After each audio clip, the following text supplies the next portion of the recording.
gentlemen, may I bid you all welcome here and say one word before I start speaking. I am starting speaking, and that is the translation. Button number 2 is French and number 3 is English. You may wonder why I have asked you to come here. I have in mind a completely frank and open exchange of views, and this is ensured to you, and it is essential for our success. There is no verbatim quotation of anybody, and there is no press, so you are quite free to let yourselves go, if I may say so.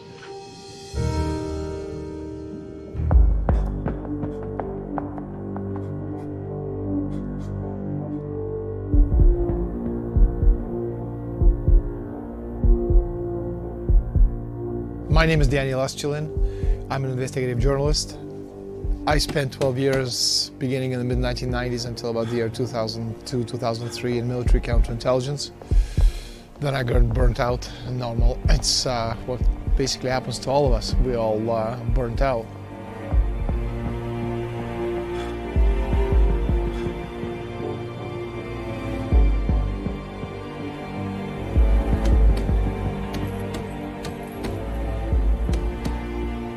I realized I had a lot of information that I've accumulated over the years, and I thought there would be a good way of getting some of this information out. And one of the subjects that I thought would be of interest to the general population would be this very secretive, not secret, but secretive organization calling themselves the Bilderberg Group.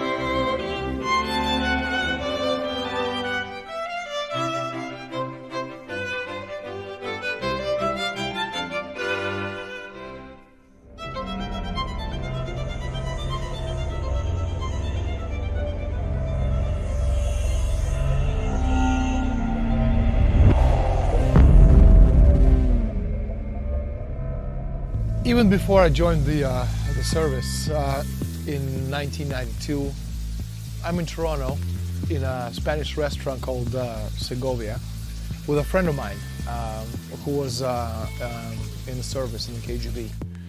And over steak and potato lunch, this man, let's just call him Vladimir.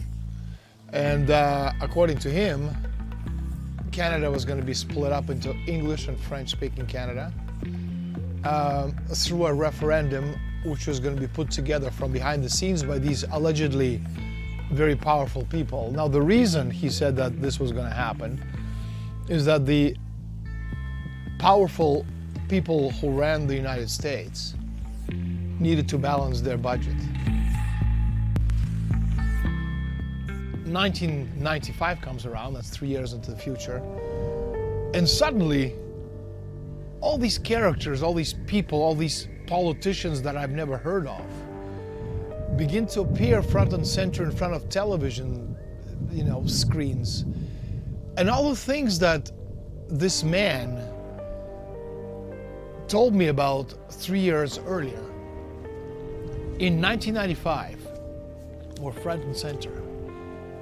And then I suddenly realized that if the presidents and the prime ministers were powerless about the body politic itself, about moving the events forward into a certain direction, if they were just bit actors playing their part, then my question is, who the hell runs the world? Imagine a private club where presidents, prime ministers, international bankers and generals rub shoulders, and where the people running the wars, the markets and governments say what they never say in public.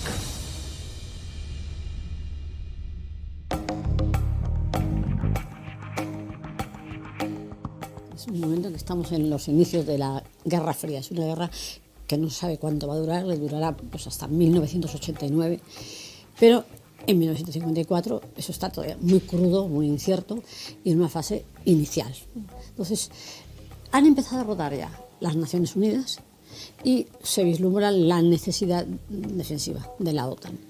Luego, por otra parte, en Europa, las monarquías europeas sienten endogámicamente esa necesidad de defender sus propios intereses, intereses de estatus social, intereses económicos y también intereses de defensa hacia el exterior. Estados Unidos asume esa postura común, pero tomando la dirección.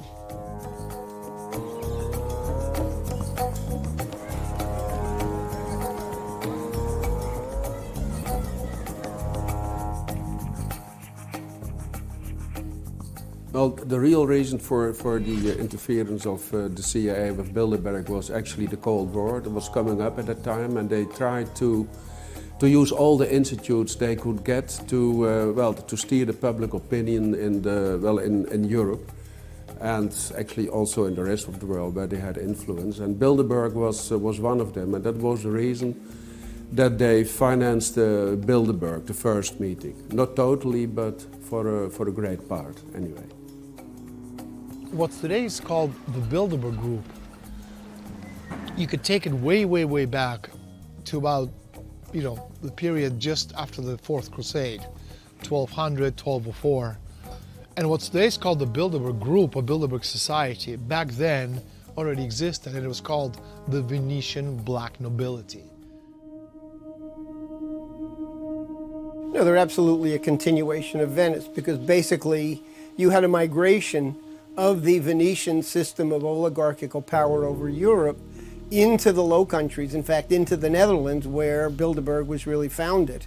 And that's an absolute continuity of the Venetian system of power. And in fact, if you do some tracing of some of the family lineages, you'll find in many instances the Tornantaxis family, for example, migrated from Venice into Northern Europe and still remain a mainstay of the Bilderberg oligarchical structures.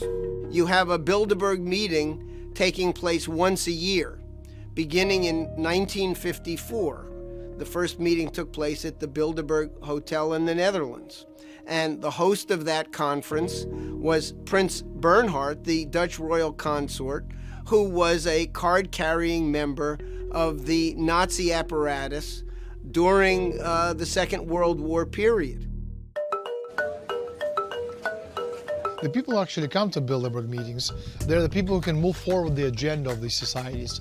So you have President of the International Monetary Fund, President of the World Bank, President of the European Central Bank, of the Federal Reserve Board. You have key presidents and prime ministers and all these individuals on the political level, also on the empresarial level, and also in the media. And they all work together with people in the military. They all work together with representatives of the banking cartels. And again, if you're a corporation, you don't need to control every person in the company. You just need to control one person who controls the policy of the entire corporation. You can say the same thing about countries.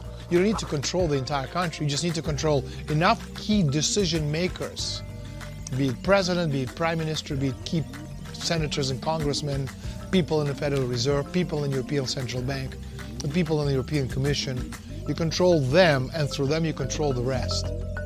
Every year Bilderberg has a gathering.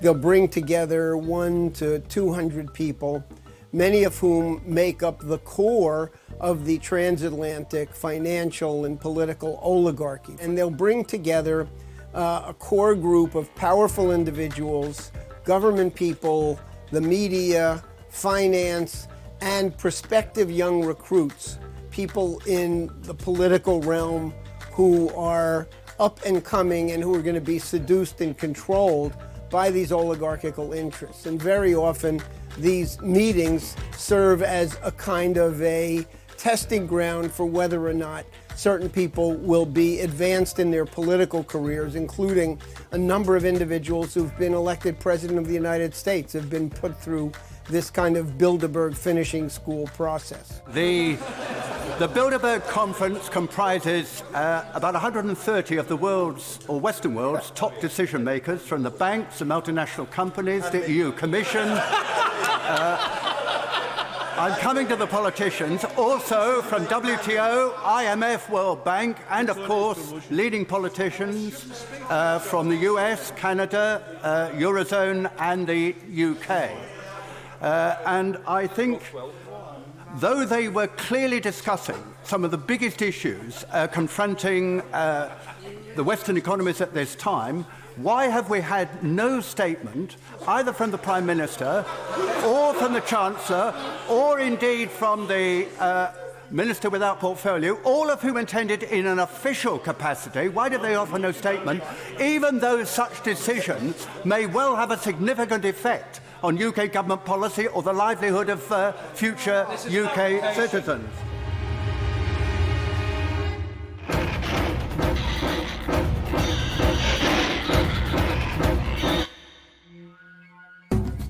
In May 1973, Bilderberg Group met at an exclusive resort at Saltsjöbaden, Sweden. The key point on the Bilderberg meeting agenda was the oil shock of 1973, the 400% targeted increase in the price of OPEC oil in the near future. The oil shock, the hoax, it was in fact a hoax, of 1973, continuing into the late 1970s. And the whole point of the oil shock was to create a nominal flow of money into the hands of the Saudis and other Persian Gulf wealthy nations. The oil hoax ultimately created an enormous volume of wealth transfer nominally into the OPEC countries, the so-called petrodollars, but all of that money went right to London and Wall Street to be managed. So the financial oligarchy in its major centers used the oil hoax to establish an absolute domination over world credit to make sure that it no longer went for any development.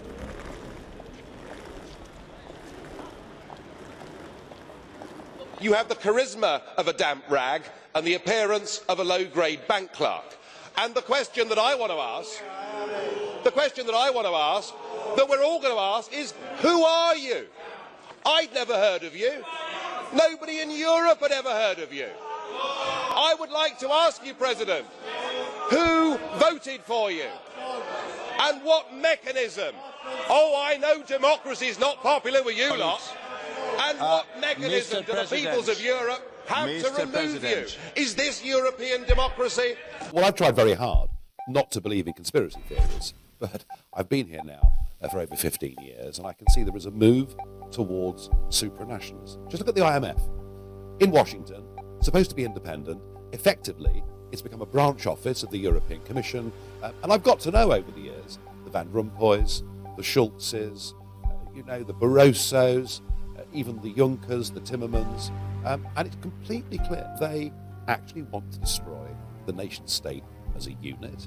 A few years ago, the Greek Prime Minister said, I'll give you a referendum. He was removed and replaced by a former Goldman Sachs director. And whenever the project goes wrong, whether it's the euro has a crisis or the asylum crisis with the borders, every single time there is for these guys an opportunity.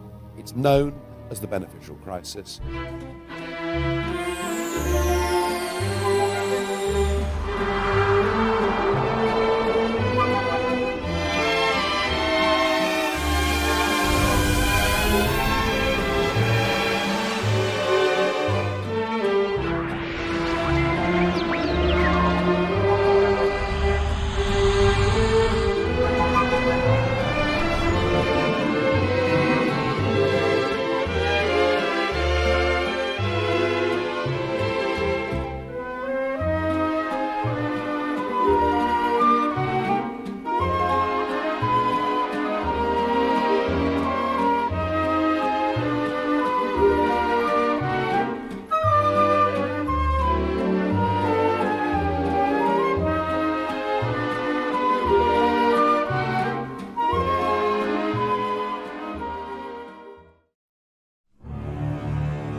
The very word secrecy is repugnant in a free and open society, and we are, as a people, inherently and historically opposed to secret societies, to secret oaths, and to secret proceedings. We decided long ago that the dangers of excessive and unwarranted concealment of pertinent facts far outweighed the dangers which are cited to justify it, the facts they deserve to know.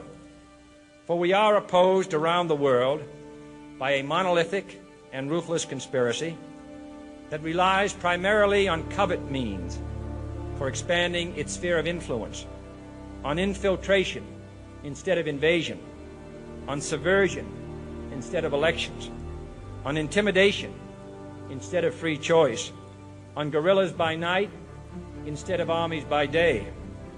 It is a system which has conscripted vast human and material resources into the building of a tightly knit, highly efficient machine that combines military, diplomatic, intelligence, economic, scientific, and political operations. Its preparations are concealed, not published. Its mistakes are buried, not headlined. Its dissenters are silenced, not praised. No expenditure is questioned, no rumor is printed, no secret is revealed. As in a television soap opera, there are actually secret spin-off organizations similar to the Bilderberg Group who play a vital role in the New World Order scheme to use wealth concentrated in the hands of a few to exert world control.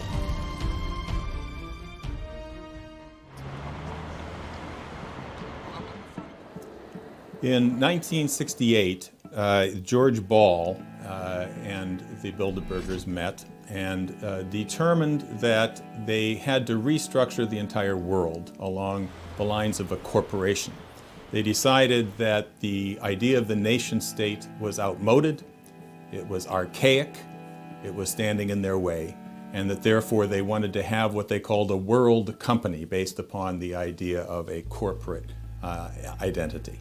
Don't just talk about it, be about it. Hungry for the money as soon as I see a dollar. Money green in my collar, I'm fresh like that. Yeah, I write the checks, put the checks right back. Straight to the account, your honey wanna holler. Only thing that separate me from my money is a comma. Big bills, big papers, it gets real. Big haters, what it be, understand how I said it, man. Well, what this is actually is part of what's called globalization. You had in the 60s and then continuing in an expanding form in the 70s and 80s a rash of mergers which corporations merged, agricultural corporations merged, the financial institutions merged, and you had a general takeover of the world economy by these huge mega firms. The corporate banking mergers tended to control the corporate industrial mergers and the agricultural mergers. So you had basically a world run by this financial, these massive financial institutions. The concept is one world company limited. Corporations that have a hell of a lot more power than any government on the planet. And you're seeing it right now that governments don't govern, presidents don't do anything other than do what people who put them in power tell them to do. And so the idea is that all of these corporations, the Goldman Sachs of this world, the JP Morgans, etc., they are the key people in all key institutions around the world. And it's through them that the power base is exercised. So again, it's not one world government, it's one world company, limited corporations with a lot more power than any government on the planet. In fact, this was discussed at the Bilderberg Conference in 1968, where George Ball, Undersecretary for Economic Affairs with JFK and Johnson, he said, and I quote, loosely quote, how can we create corporations that can actually give orders to governments? And this is what you have today. E mentre qui ci vengono presentate delle soluzioni, una decina di giorni fa, nel chiuso e nel segreto delle riunioni del club Bilderberg, molti esponenti dell'alta burocrazia e delle leadership politiche europee si sono riuniti probabilmente per dare le direttive alle direttive che poi verranno presentate al Parlamento europeo, che non potrà fare altro che esaminarle. Anche ho sentito questa mattina il Presidente Barroso l'invito a portare aiuto agli amici greci. Non vorrei che l'aiuto fosse soprattutto al suo amico armatore Spiro Lazis. C'è un evidente conflitto di interessi per il signor Barroso e dovrebbe darne spiegazione.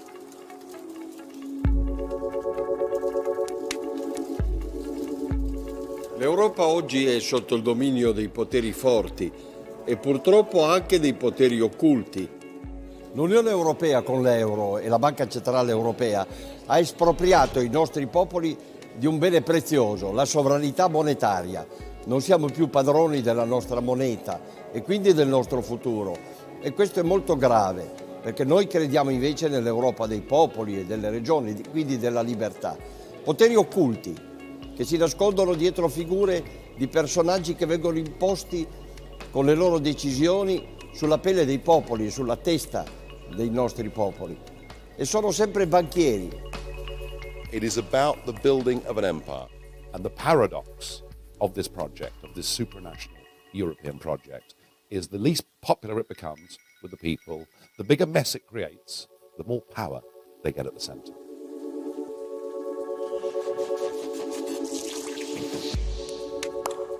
Well, with the Lisbon Treaty, European nations have lost almost their entire sovereignty. And we are now back to a pre-nation state condition, meaning feudalism.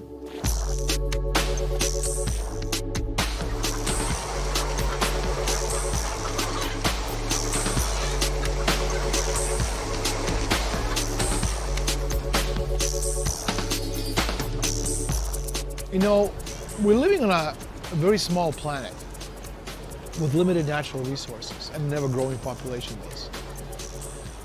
If you extrapolate that into the near future, in one generation we're going to go to about 10 billion people, then we're going to go to 14, 18, 21.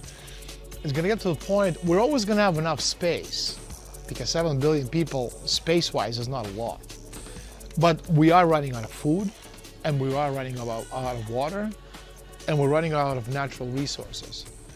So for the elitists, for the Rockefellers of this world to survive, and I say Rockefeller not because he's important, but because he's well known, he's popular, which is not the same as being important. For the Rockefellers of this world to survive, most of us have to die.